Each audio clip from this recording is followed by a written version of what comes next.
کیونکہ کہا جا رہا ہے کہ زندگی کا حساس ترین دور ہے یہ بچپن جو ہے بچے کا۔ یہ وہ زمانہ ہے کہ ہر فرد کی آئندہ شخصیت کی بنیاد اسی زمانے پر پڑتی ہے۔ یعنی انسان اگر بچے کی تربیت اچھی ہوتی ہے وہ وہیں سے نشو و نما پانا شروع کر دیتا ہے، اور وہ بچہ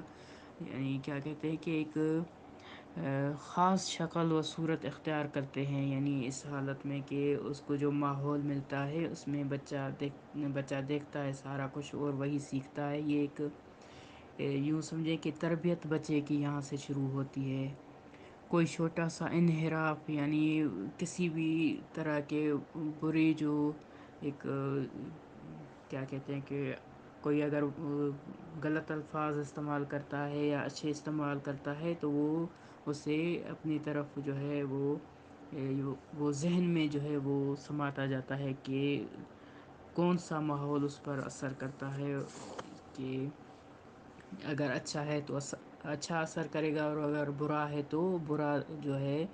اس پر وہ ماحول جو ہے اثر کرے گا۔ پھر آئندہ جو شخصیت اس کی ہوگی، اگر اچھا ماحول ہے تو ٹھیک، اگر نہیں تو وہ اس سے جو ماحول ہے وہ اس نے بچپن میں دیکھا وہ اسے نقصان پہنچا دیتا ہے، بالخصوص زندگی کے ابتدائی 3 سالوں میں، کہ جو بہت ہی حساس اور اہم دور ہوتا ہے۔ شاید سب لوگ یا اکثر لوگ بچے کی